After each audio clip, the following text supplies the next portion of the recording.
Les forêts humides, somptueuses, mystérieuses, énigmatiques. Bulle témoin d'un âge d'or depuis longtemps révolu, qui renferme l'héritage génétique de millions d'années d'évolution.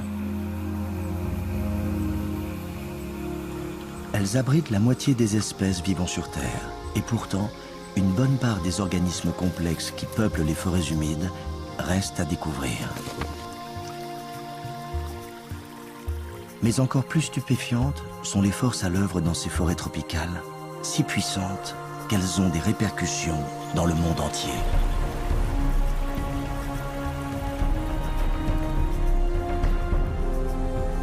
Au cours des 100 millions d'années qui viennent de s'écouler, les forêts tropicales ont joué un rôle essentiel en créant le climat idéal pour l'évolution de la vie.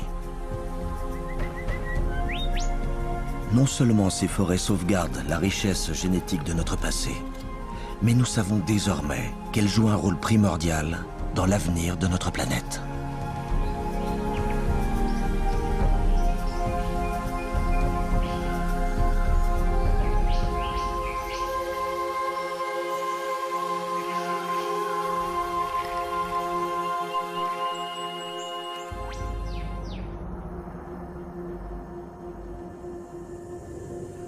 Les forêts humides sont disséminées un peu partout dans le monde, jusqu'ici en Australie, l'un des continents les plus secs. Sur la côte Est, un système complexe de forêts ombrophiles couvre les pentes du mont Warning d'arbres réchappés de l'ère d'émeraude. Quand les continents ne formaient qu'un seul bloc et que la forêt recouvrait la quasi-totalité de la Terre.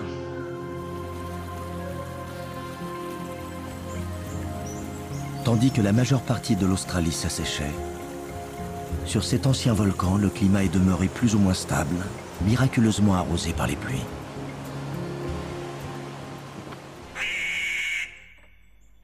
C'est le seul endroit au monde où l'on puisse rencontrer l'oiseau lyre d'Albert.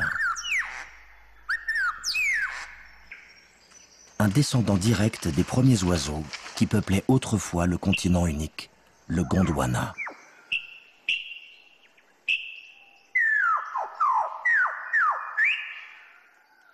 Dans la fraîcheur de l'hiver, l'oiseau lyre exécute une danse étrange et très élaborée pour séduire sa partenaire. Cet imitateur de génie est capable de reproduire le chant de n'importe quel oiseau.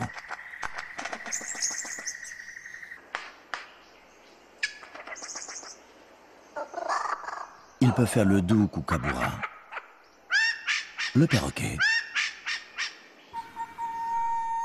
le psophode à tête noire, comme le méchant jardinier satiné.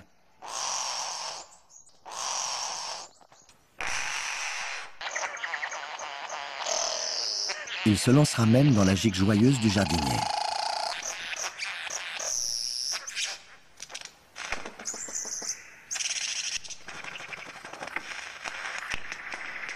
Ou pourquoi pas dans le crépitement d'un feu de brousse.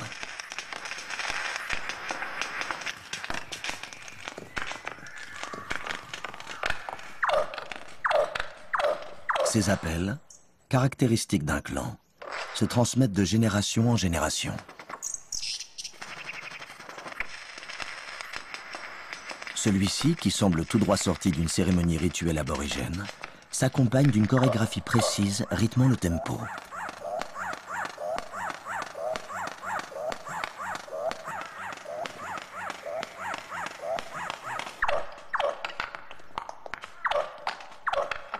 Mais attendez le final. La star se place face à la caméra, prête à saluer, et dit « Je jurerais l'avoir entendu. » Qu'est-ce que vous dites de ça? C'est une blague? Qu'est-ce que vous dites de ça? Qu'est-ce que vous dites de ça? Qui dit que nous ne pouvons pas parler avec les animaux?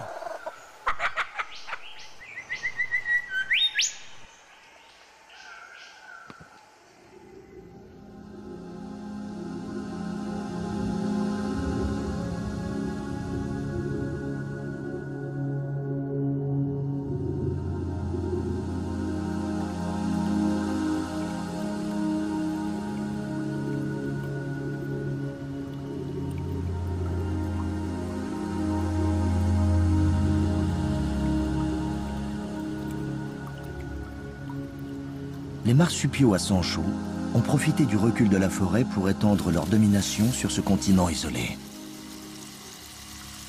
Mais ici, dans les forêts humides, les espèces ancestrales continuent à régner et aucun être vivant n'est à l'abri des mâchoires du grand python tapis des jungles.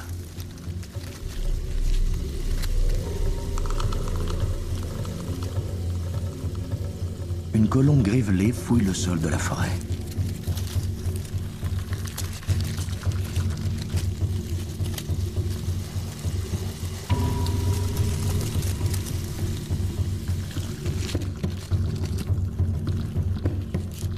Ce géant peut atteindre 4 mètres de long. Il est froid et sans pitié.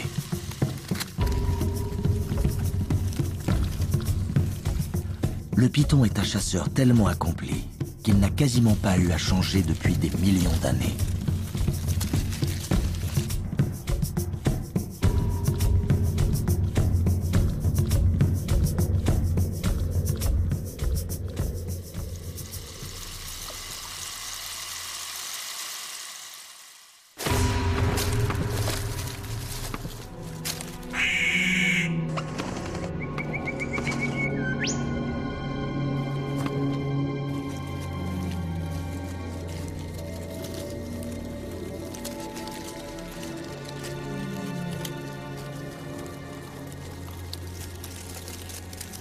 Depuis la préhistoire, il répète les mêmes mouvements imperturbablement, se disloquant la mâchoire pour avaler sa victime tout entière.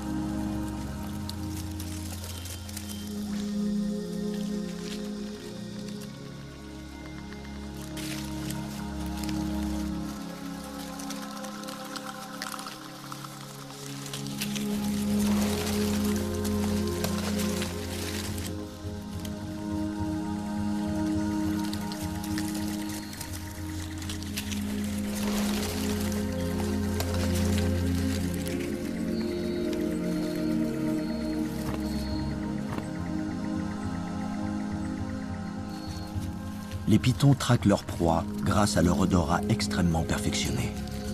Ils goûtent l'air en donnant des petits coups de langue.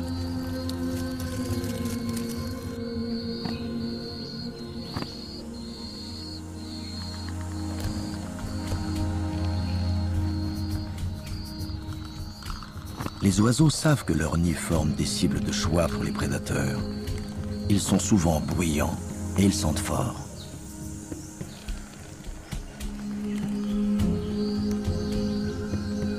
Au sol, cette nichée de brèves criardes est particulièrement vulnérable.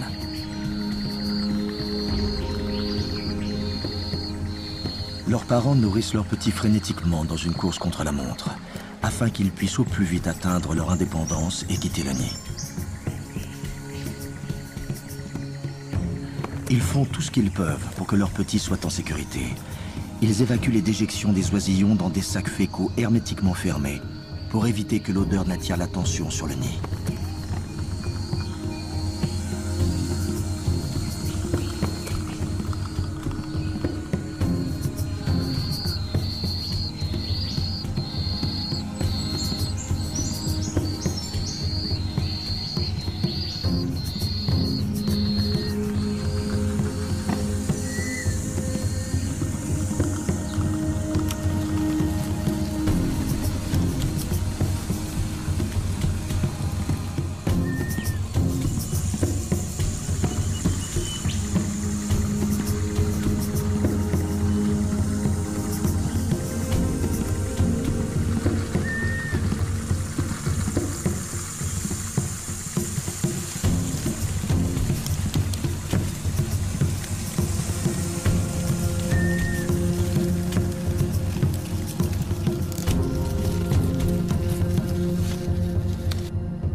Mais rien n'y fait.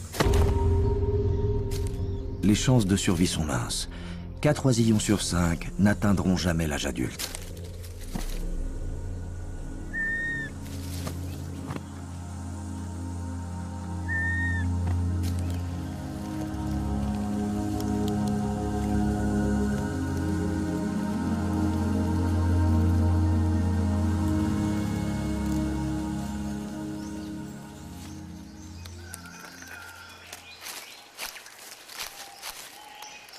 Les oiseaux-lyres restent généralement près du sol.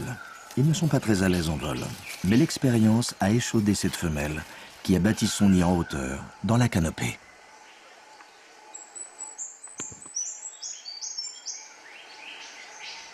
Elle rapporte sa récolte de vers et d'insectes pour nourrir sa progéniture. La population d'oiseaux-lyres d'Albert est très réduite. Alors pour la survie de l'espèce, chaque oisillon est précieux. Elle a fait ce voyage des centaines et des centaines de fois, et elle monte et remonte vers son appartement suspendu dans les airs, et ce, jusqu'à ce que son petit ait des ailes pour voler et le courage de sauter.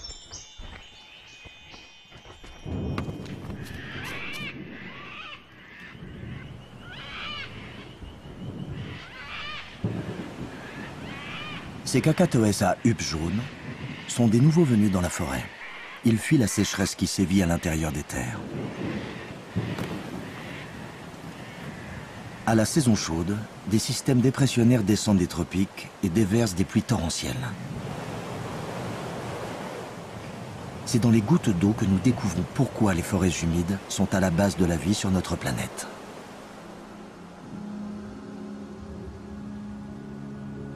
Nous savons depuis longtemps que les forêts tropicales agissent comme des faiseuses de pluie, sans savoir exactement ni pourquoi, ni comment.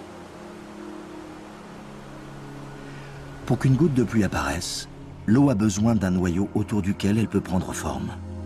Ce peut être une poussière de l'atmosphère ou une particule de soufre de l'océan. Mais une avancée scientifique a révélé que des gouttes de pluie peuvent se former autour d'un noyau de bactéries. Et que ces fameuses bactéries sont produites massivement par les forêts humides. Les plantes à grandes feuilles de ces forêts libèrent des milliards de tonnes de ces bactéries dans l'atmosphère. Ces microbes transportés par l'air ensemencent littéralement les nuages. Et c'est ce processus d'ensemencement des nuages qui engendre une bonne part des pluies qui arrosent la Terre. Mais les forêts humides ne se contentent pas de nous fournir la pluie.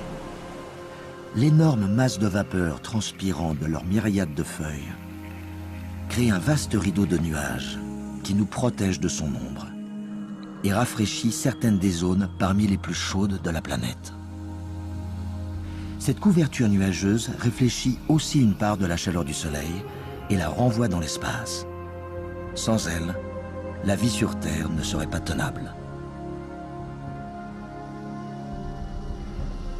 Les forêts humides travaillent de concert avec les courants océaniques et aériens. Ensemble, ils forment un vaste système global d'air conditionné. C'est le moyen que la nature a trouvé pour réguler les climats sur Terre.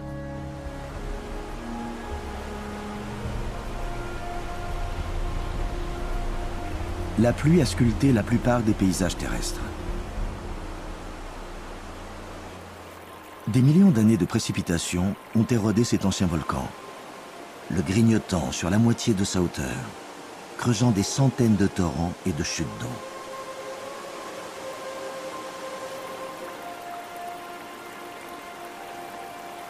Ici, l'eau est partout. C'est la respiration vaporeuse de la forêt tropicale qui inhale l'oxyde de carbone et exhale de l'oxygène. Les arbres à fruits ont toujours besoin d'un moyen pour disséminer leurs graines.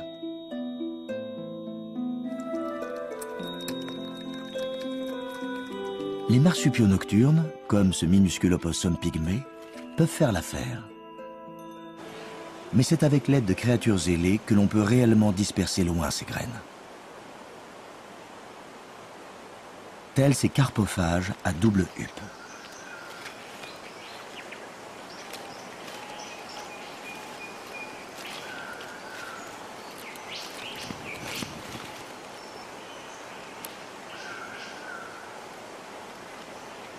Ainsi, les oiseaux prospèrent et les graines sont largement disséminées.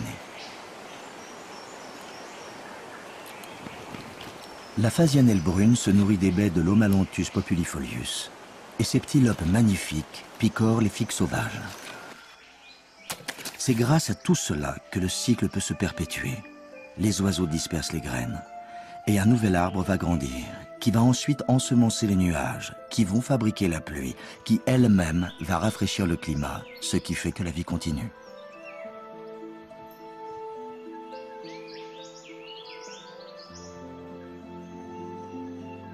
Ce treillis est l'œuvre du système de racines aériennes d'un figuier étrangleur. Pour disséminer ses graines, il dépend des oiseaux, mais d'une manière très particulière. Il n'a pas besoin que l'on jette ses graines dans le sol de la forêt, mais plutôt en l'air, dans les branches de l'arbre appelé à devenir l'hôte de sa progéniture. Les graines germent là-haut, à la lumière, avant d'envoyer vers le sol de longues racines aériennes. Ces racines vont finir par grossir et se fondre les unes dans les autres, formant de solides troncs qui étouffent leur hôte. L'arbre meurt étranglé et pourri sur pied, laissant son vainqueur désormais creux, pousser à sa place et lui survivre durant des siècles.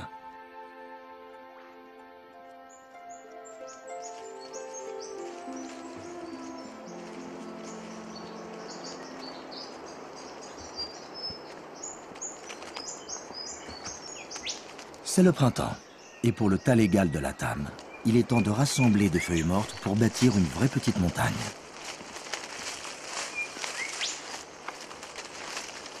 D'une façon ou d'une autre, ces dindons ont compris qu'en se décomposant, les feuilles mortes produisent la chaleur idéale pour couver leurs œufs. Qu'une femelle s'aventure dans son petit coin de forêt, et le voilà dans tous ses états.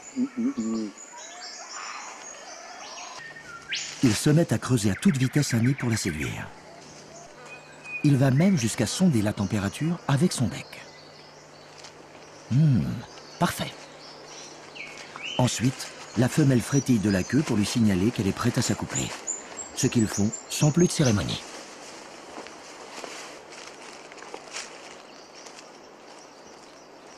Plus le monticule est impressionnant, plus ce Roméo à plumes attirera de femelles. Et de leur côté, celles-ci ne se montrent pas plus exigeantes. Elles vont visiter plusieurs nids tour à tour, et c'est ainsi que chaque monticule peut contenir plusieurs dizaines d'œufs.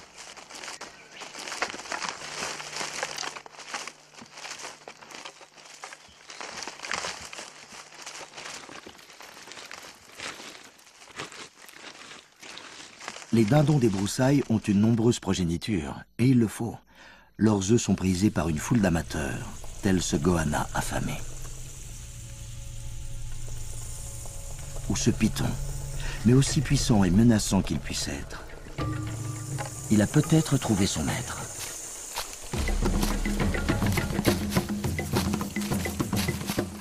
Le dindon n'a pas droit à l'erreur.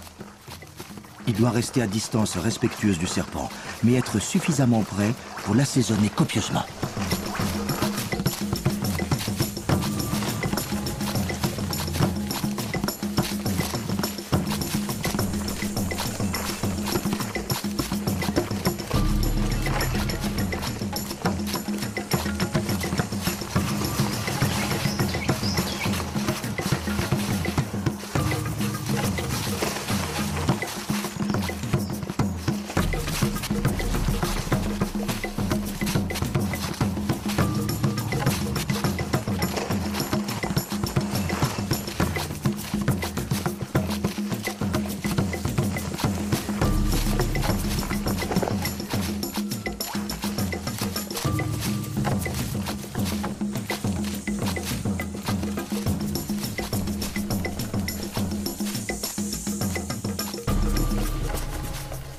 Tant d'efforts. Et pourtant, à peine les oisillons sont-ils sortis de l'œuf sains et saufs, que leurs parents s'en désintéressent totalement.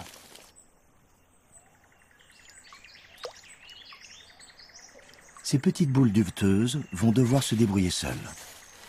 Beaucoup n'y parviendront pas, mais il en restera suffisamment.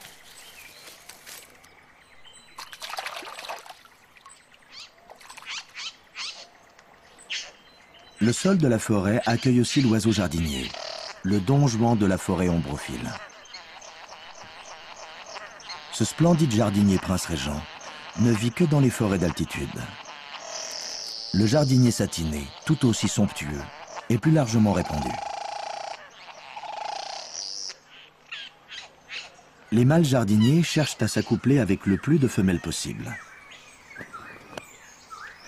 Ce jardinier prince régent parfume avec amour sa tonnelle avec des plantes aromatiques, afin de la rendre plus attrayante pour l'autre sexe. Puis il décore le sol en le tapissant de ses plus précieux trésors.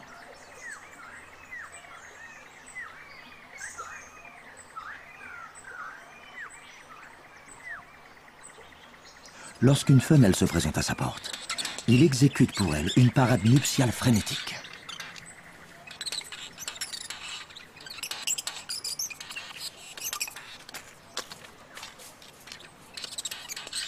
Il lui lance une œillade et lui offre des présents glanés dans la forêt.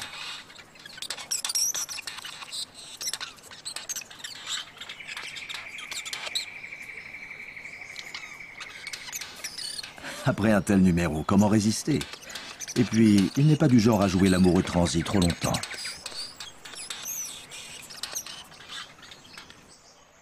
Ce jardinier satiné est si méticuleux qu'il en devient maniaque. Il est obsédé par l'idée de peaufiner et de parfaire son chef-d'œuvre.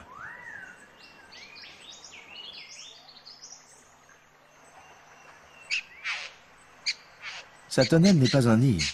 Ce serait plutôt une garçonnière destinée à charmer ses conquêtes.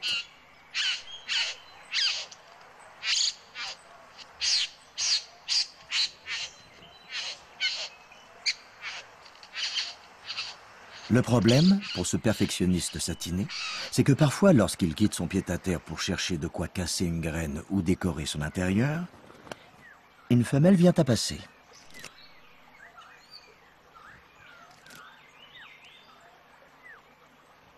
Il a raté sa chance.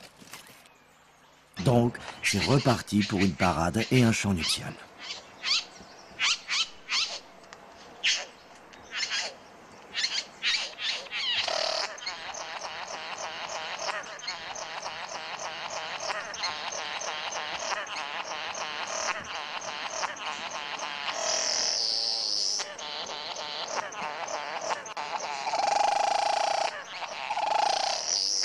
Les jardiniers satinés adorent le bleu.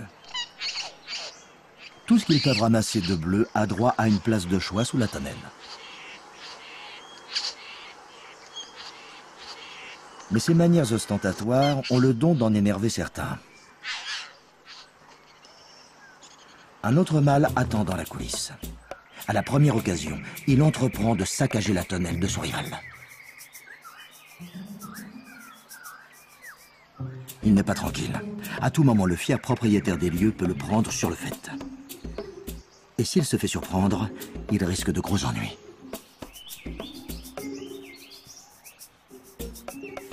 Notre maniaque satiné est sur le chemin du retour. Dommage pour l'intrus. Ses splendides plumes bleues auraient fait sensation sous sa tonnelle.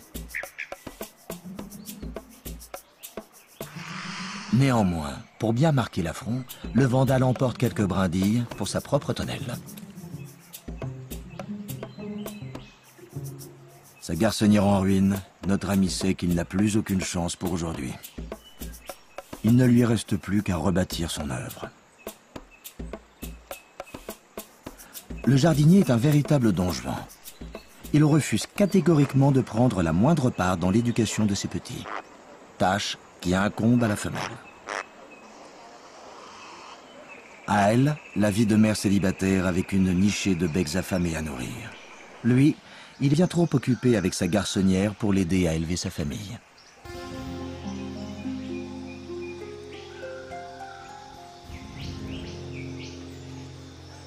Parmi ces milliers de nuances de vert, le rouge est la couleur qui ressort entre toutes dans cette forêt d'altitude.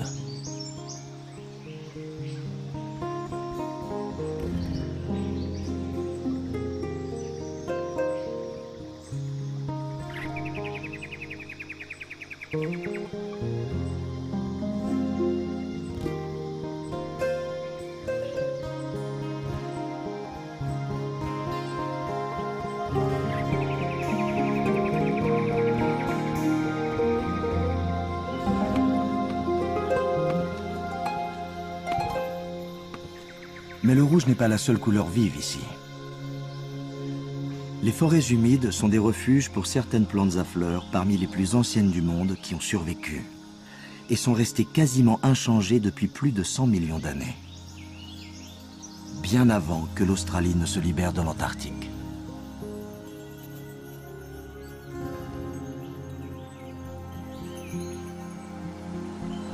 Les plages de l'Antarctique sont les véritables reliques d'un âge perdu où régnait un climat totalement différent.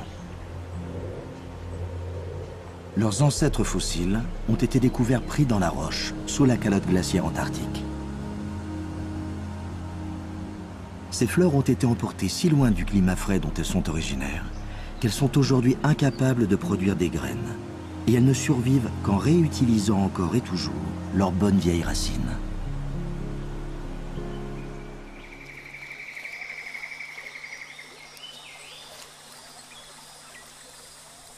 Les forêts tropicales sont riches d'une extraordinaire biodiversité. Biodiversité primordiale pour la santé de notre planète. De tous les organismes vivants sur Terre, hormis les bactéries, ce sont les insectes qui ont rencontré le plus de succès.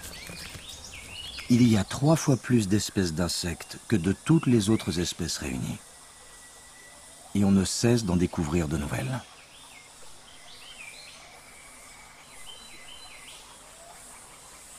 La physiologie de l'insecte est la mieux adaptée à la vie sur Terre.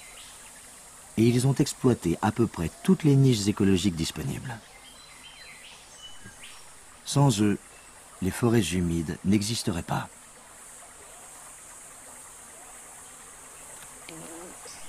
Mais il arrive que les conditions favorisent de façon inattendue certaines espèces et que leur population explose. Tout comme ces pierrites du Caprier, ainsi nommées parce qu'elles passent leur cycle de vie tout entier sur cette plante. C'est dessus qu'elles se reproduisent. Et quand leur chenille éclose, elles dévorent avidement les feuilles du Caprier. Ensuite, elles se fixent sur une branche et entament leur merveilleuse métamorphose.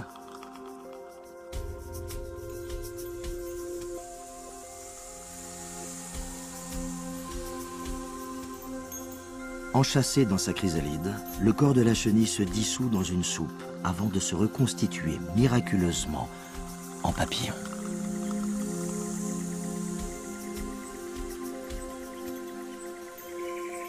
Et après tout cela, le Caprier dévasté se débrouille pour repousser.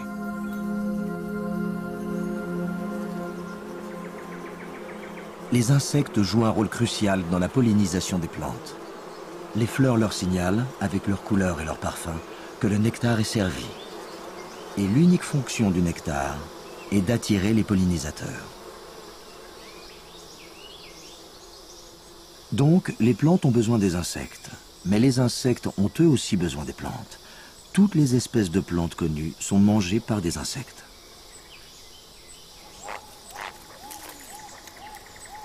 Et les insectes servent de festin à des centaines de bouches affamées.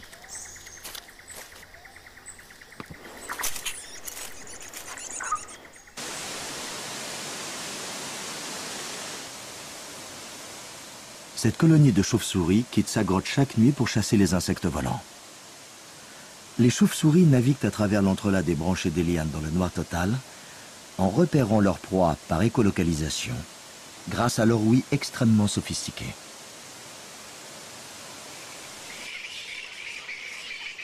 À la tombée de la nuit, des milliers de renards volants commencent à s'agiter, prêts à décoller pour leur raid nocturne à la recherche de fruits et de nectar.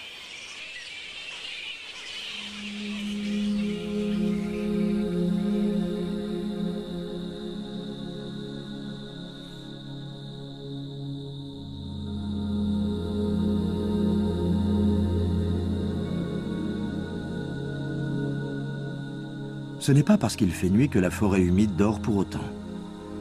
Les plantes entament leur cycle nocturne et continuent à produire de l'énergie en brûlant les sucres qu'elles ont synthétisés grâce à la lumière du jour. La nourriture est si abondante dans la forêt vierge qu'elle assure également la subsistance de toute une communauté de noctambules.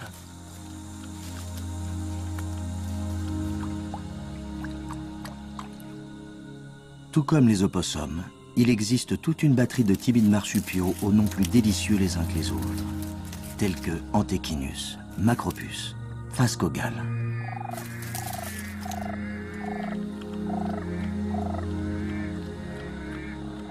Le possum pygmée se nourrit de nectar et joue un rôle actif dans la pollinisation des fleurs.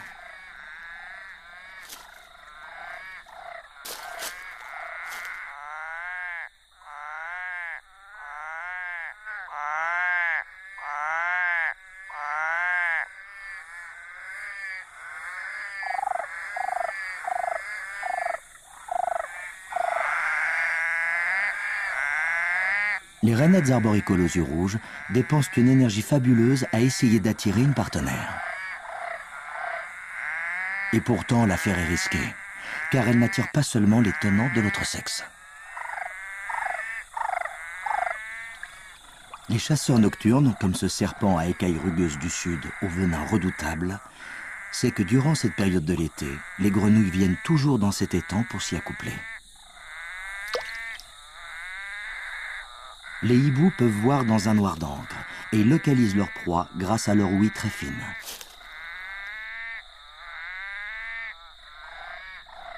Le python chasse lui aussi la nuit.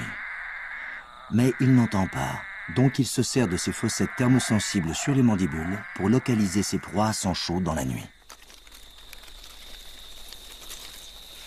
Le chat marsupial est un féroce prédateur. C'est le plus agile des marsupiaux carnivores.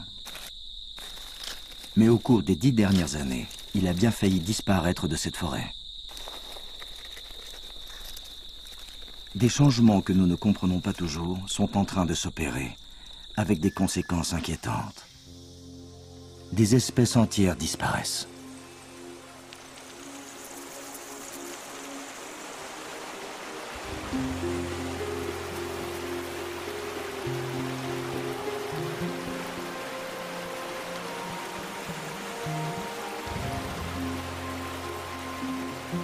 L'écrevisse bleue de Lamington se range au rang des espèces menacées.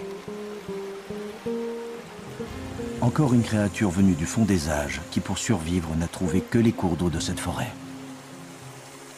Pour prospérer, elle a besoin d'une litière de feuilles pour se nourrir et d'un habitat stable, frais et humide. Dans les forêts ombrophiles, la température est plus fraîche de 10 degrés que dans les terres dégagées qui l'environnent. Quand le climat était plus humide, les forêts tropicales humides étaient à même de s'étendre, mais plus maintenant. Les forêts d'Australie se dessèchent peu à peu.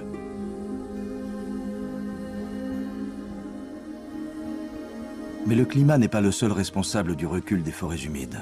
L'extension des implantations humaines a été le facteur le plus déterminant de la déforestation. Ce qui s'est passé ici illustre parfaitement l'histoire de toutes les forêts primaires du monde.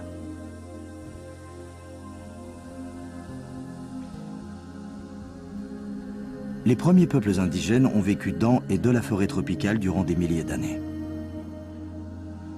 Ils chassaient des petits animaux et récoltaient des plantes comestibles. Cependant, ils utilisaient le feu, fort heureusement avec peu d'incidence sur la forêt. Mais les premiers Européens sont arrivés au milieu du 19e siècle. Ils ont baptisé la région The Big Scrub, le grand nettoyage. Ils ont pris leurs scies géantes et leurs haches et se sont attaqués aux arbres les plus précieux, bientôt suivis par les colons qui éclaircissaient les forêts pour délimiter leurs fermes et construire leurs maisons. Ils ont taillé, coupé, scié, brûlé tant et si bien qu'à peine plus d'un siècle plus tard, le Big Scrub s'était presque entièrement transformé en pâturage, ne laissant que quelques poches de forêt ici et là. Cette forêt ombrophile du plateau de Lamington, perchée sur les flancs de l'ancien volcan, aujourd'hui réserve naturelle, ne doit sa survie qu'à son relief escarpé qui l'a rendu inaccessible, et à sa beauté.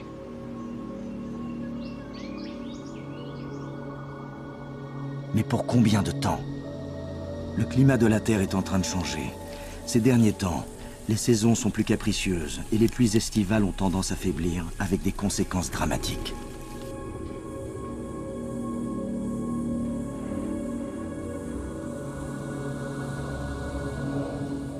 Malgré l'ombre qui règne sous la canopée, après des mois de chaleur sèche, les ruisseaux ne sont plus que des filets d'eau. Et les animaux de la forêt, stressés, se rassemblent autour des mares et des ruisseaux ombragés pour boire et se rafraîchir.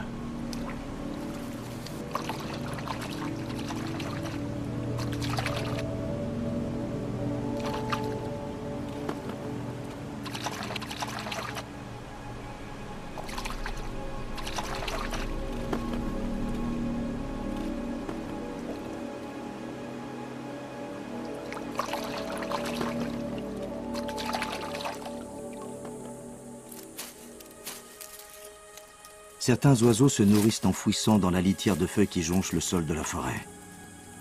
Mais quand elle est sèche à ce point-là, les végétaux ne peuvent plus se décomposer et fournir les nutriments nécessaires aux invertébrés qui vivent dedans. Et la chaîne alimentaire s'effondre.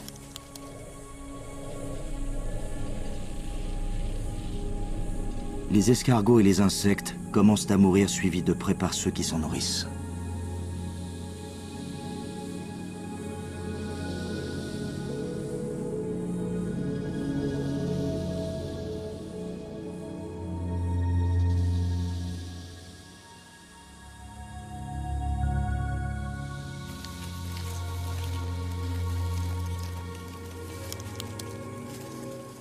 Sur un continent où les feux de brousse représentent une telle menace, les forêts humides ont toujours été un refuge.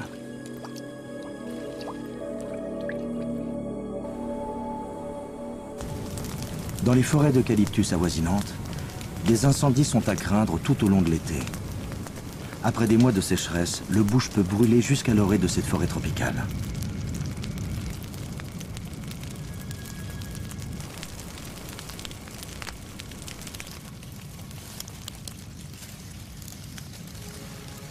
Mais quand les forêts humides sont trop sèches, elles aussi peuvent brûler et les eucalyptus gagnent peu à peu du terrain. L'inexorable avancée des eucalyptus fait bruisser l'Australie depuis des millions d'années.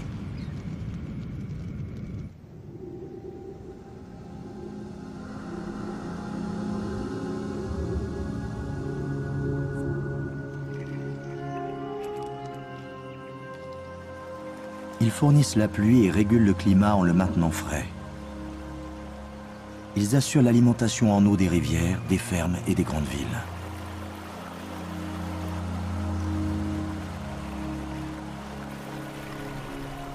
Cependant, en Australie, nous continuons à abattre et à brûler les forêts humides à un rythme effrayant de plus de 100 000 terrains de football par jour. En ce faisant, nous tirons littéralement la chasse d'eau sur le système qui préside à notre vie. Notre monde se réchauffe trop vite. Mais ce n'est pas la première fois. Il y a quelques millions d'années, ce sont des volcans qui ont brusquement fait monter la température de la planète en produisant une énorme quantité de gaz à effet de serre. Simplement, cette fois-là, l'immense étendue des forêts pluviales et des océans a permis de rétablir l'équilibre.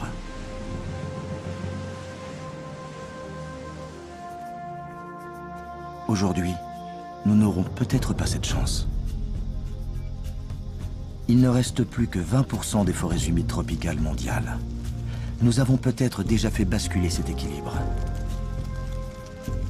La destruction délibérée de la forêt par l'homme pourrait signer notre chute.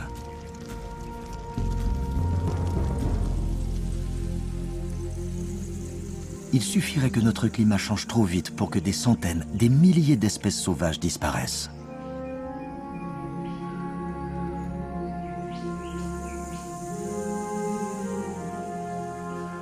Les forêts tropicales ensemencent les pluies et produisent les nuages. Elles arrosent, abritent et rafraîchissent notre planète.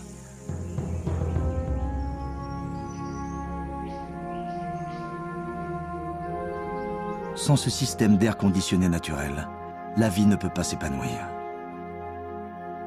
Le simple fait de réduire les gaz à effet de serre est crucial pour notre survie. Mais ça ne suffit pas. Pour que nous conservions une chance, la destruction de ces forêts d'émeraude qui font partie intégrante de la vie doit ralentir et cesser. Replanter les forêts tropicales humides va devenir un enjeu vital.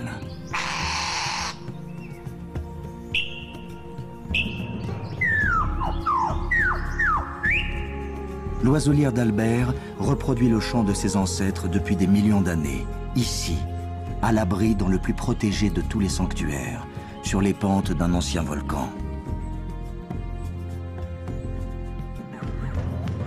Et comme nous, il n'a nulle part d'autre où aller.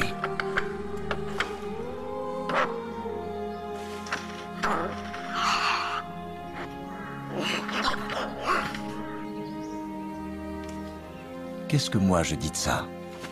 Ça dépend de nous maintenant.